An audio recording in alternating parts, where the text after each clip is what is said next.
বাংলা নাচ দিল্লিতেও আজিকরে তরুণী ডাক্তার পড়ুয়াকে ধর্ষণ খুনে আসরে জাতীয় মানবাধিকার কমিশন। রাজ্যে এসে জাতীয় মহিলা কমিশনের তথ্য তালাশের পর এবার স্বতঃপ্রণোদিতভাবে মুখ্য সচিব ডিজির জবাব তলব এনএইচআরসি। 2 সপ্তাহের মধ্যে রিপোর্ট জমার নির্দেশ। আজিকরের ঘটনায় তদন্তের অগ্রগতি নিয়ে রিপোর্ট তলব। আজিকরের মতো ঘটনা রুখতে কি পদক্ষেপ তাও জানতে চায় এনএইচআরসি। নারী সুরক্ষা সুনিশ্চিত করতে কি ব্যবস্থা জানতে চায় এনএইচআরসি।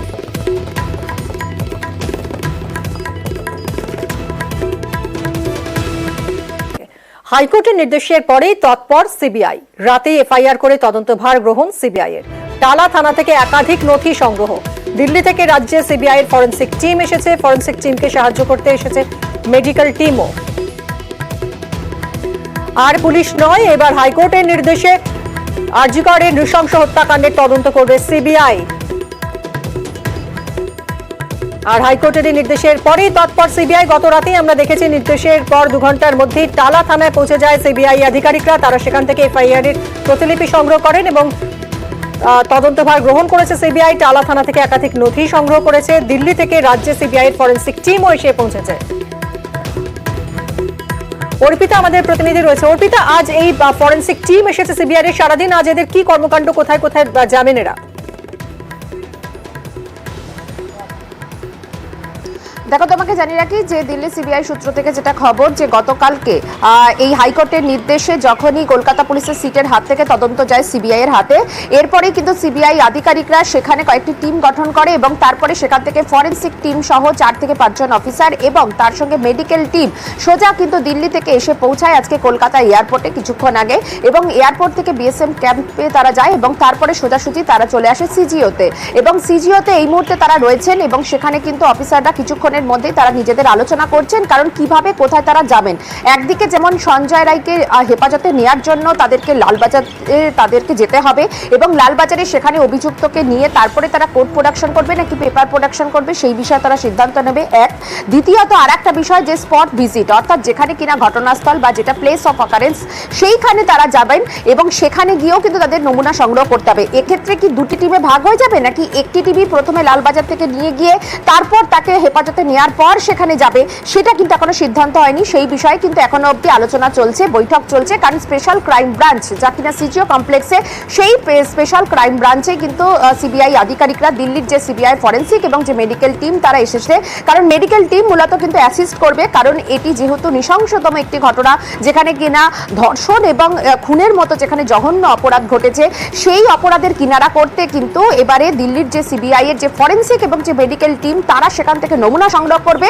পাশাপাশি স্পেশাল ক্রাইম ব্রাঞ্চের যারা আধিকারিক কলকাতার তারা সেই টিমে থাকছে এবং তারাও কিন্তু সঞ্জয়কে মূলত নিজেদের হেফাজতে নেওয়া এবং সেক্ষেত্রে তারা কোর্টের কাছে আবেদন করবে কিনা বা হাইকোর্টে তারা ডিরেক্টলি জানাবে কিনা সেই বিষয়ে কিন্তু সিদ্ধান্ত এখনো তারা আলোচনা করছেন।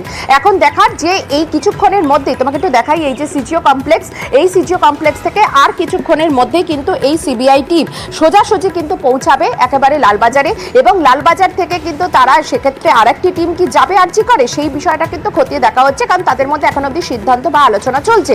কারণ গতকাল যেহেতু হাইকোর্টের নির্দেশে একেবারে তৎপর হয় সিবিআই এবং গতকালই তারা রাত্রের বেলাতে তারা কিন্তু এফআইআর তারা দায়ের করে, কারণ টালা থানায় যে অভিযোগ হয়েছিল তার পরিপ্রেক্ষিতে লালবাজারে কিন্তু সেখানে বিএনএসএ অ্যাক্টে মার্ডার এবং রেপ অর্থাৎ ধর্ষণ এবং খুনের মতো যে ঘটনা, সেই ঘটনার যে ধারা, সেই ধারা কিন্তু দেওয়া হয়েছিল। এবার দেখার যে কোনো প্রমাণ লোপাটের কোনো সেকশন অ্যাড হয় কিনা সেটাও কিন্তু একটা বিষয়, কারণ বারবার যে প্রশ্নটা উঠছে যে আরজিকর থেকে তাদের পাশে যে একটি ঘর রয়েছে সেখানে সংস্কারের যে কাজ চলছিল, সেই কাজ চলাকালীন যে কোনো নমুনা সেখান থেকে বা কোনো প্রমাণ লোপাট করা হয়েছে কিনা সেটা কিন্তু খতিয়ে দেখা হবে। এবং এই যে টিম সিবিআই এর যে দিল্লির যে সিবিআই টিম আজকে এসে পৌঁছালো, তারা কিন্তু একেবারে দ্রুততার সঙ্গে এই ঘটনার তারা কিনারার জন্য তাদের উপর নির্দেশ রয়েছে দিল্লির সিবিআই টিমের। তার কারণ কলকাতা থেকে স্পেশাল ক্রাইম ব্রাঞ্চ অর্থাৎ যারা কিনা মূলত এই ধর্ষণ এবং খুনের ঘটনার যারা তদন্ত করবেন, সেক্ষেত্রে উল্লেখযোগ্য যে এই ঘটনায় আর কেউ জড়িত রয়েছে কিনা সেটাই খুঁজে বের করা সবথেকে উল্লেখযোগ্য। গতকাল হাইকোর্টে যখন এই মামলা হয় সেখানে কিন্তু অর্ডারে উল্লেখ করা হয় যে কেন কলকাতার সিট থেকে কেন সিবিআইয়ের হাতে দেওয়া হলো। সেখানে উল্লেখ রয়েছে যে মাত্র একজন গ্রেপ্তার হয়েছে, আর কেউ কিন্তু সন্দেহজনক বা সন্দেহভাজন কেউ জড়িত থাকতে পারে, তাদেরকে কেউ এখনো গ্রেপ্তার হয়নি। আর এই প্রেক্ষিত থেকেই কিন্তু মূলত সিবিআইকে তদন্তভার দেওয়া। তাদের বক্তব্য যে তদন্তে এখনো পর্যন্ত কলকাতা পুলিশ যা তদন্ত করেছিল সেক্ষেত্রে কিন্তু সেভাবে তারা গুরুত্ব দিয়ে তারা করতে পারেনি বলে হাইকোর্টের নির্দেশ, এবং তারপরেই তারা হাইকোর্টের যে সিট সেখান থেকে এই তদন্ত সরাসরি তারা দিয়ে দেয় সিবিআই এর হাতে।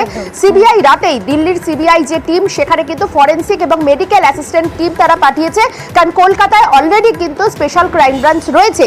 ফলে সেই অফিসারদের সঙ্গে ফরেন্সিক টিম এবং মেডিকেল টিম একযোগে বিভিন্ন জায়গায় কিন্তু তারা পরিদর্শন করবে। সেক্ষেত্রে কিন্তু নিগৃহীতার বাড়িতেও তারা যেতে পারেন এবং গোটা বিষয়টা তারা কিন্তু খতিয়ে দেখবেন এবং দ্রুততার সঙ্গে তার বিচার হবে বলেই আশা রাখছেন কিন্তু পরিবারের সদস্যরা।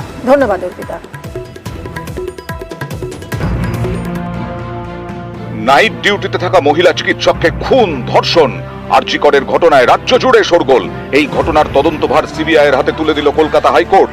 মঙ্গলবার বিচারপতি টি.এস. শিবগ্যায়াম বলেন, এখনই তদন্তে হস্তক্ষেপ না করলে এই মামলার তথ্য নথি নষ্ট হতে পারে।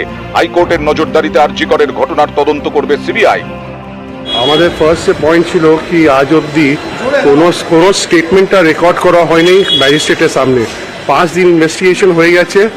ইনফ্যাক্ট যখন ভিকটিমটা সকালবেলা মারা যায় কোনো সুমোটো এফআইআর লঞ্চ করা হয়নি। এখন প্যান ইন্ডিয়া অ্যাজিটেশন চলছে, ওই জন্যই সিবিআইকে ইমিডিয়েটলি ট্রান্সফার করে দিয়েছে, আর ওরা এখন থেকেই তদন্ত শুরু করবে। যেটা হাইকোর্ট নির্দেশ দিয়েছে আজকে যে সিবিআই তদন্ত শুরু হোক, এটাই আমাদের ডিমান্ড ছিল, আমাদের প্রাইমারি ডিমান্ড এটাই ছিল। এবার আমরা চাইবো যে শুধু যে মানে দেওয়া হয়েছে নির্দেশটা তাই নয়, যাতে নির্দেশের সঠিক পালন হয়। কোর্ট রুমেই কেন্দ্রীয় এজেন্সিকে নথি তুলে দেওয়ার নির্দেশ দেয় প্রধান বিচারপতির ডিভিশন বেঞ্চ। বলা হয়, বুধবার সকাল 10টার মধ্যে যাবতীয় বাকি নথি সিবিআই কে দিতে হবে। আজকে রাজ্যের তরফ থেকে কেস ডায়েরি প্রডিউস করার পরে টাইম লাইন দিয়ে দিয়ে ইন্ডিকেট করে আর্গু করা হয় এরা ইউডি কেস হিসেবে জিনিসটাকে ট্রিট করে প্রসিড করেছে। এমনকি ইনকোয়েস্ট যেটা করেছেন আর কি, সুরত হাল যাকে বলে, ইনকোয়েস্টটাও করা হয়েছে বিকেল 4:30 নাগাদ, তাতেও ইউডি কেস হিসেবে রেফার করা আছে। সমস্ত পক্ষকে শোনার পরে আলটিমেটলি সিবিআই কে তদন্তভার ট্রান্সফার করা হয়েছে। আমরা প্রে করেছিলাম যাতে এটা কোর্ট মনিটর্ড হয়, কোর্ট সেটাও পারমিট করেছে, পিরিয়ডিক রিপোর্টস কল ফর করেছে। সরকারি হাসপাতালে মহিলা চিকিৎসককে খুন, ধর্ষণ, গ্রেফতার এক। তদন্ত করছিল কলকাতা পুলিশ, কিন্তু পুলিশ এবং হাসপাতালের ভূমিকায় অসন্তুষ্ট হাইকোর্ট। মঙ্গলবার শুনানিতে নিয়ে নানা প্রশ্ন তোলেন বিচারপতিরা। হাসপাতালে চিকিৎসক ছাত্রীর মৃত্যু হলেও কেন কর্তৃপক্ষ থানায় অভিযোগ জানালো না? খুন করা হয়েছে এটা জানা বা বোঝার পরেও কেন অভিযোগ না পাওয়ায় অস্বাভাবিক মৃত্যুর মামলা রুজু হলো? নিহতের পরিবারকে কেন প্রথমে আত্মহত্যার কথা জানানো হয়? ঘটনার পর হাসপাতাল কর্তৃপক্ষ সংবেদনশীল আচরণ করেনি। কামদুনির ঘটনায় অভিযুক্তদের ছাড়া পাওয়ার প্রসঙ্গ উল্লেখ করেন এই মামলার অন্যতম আইনজীবী এবং জনস্বার্থ মামলাকারী। নিউজ 18 বাংলা।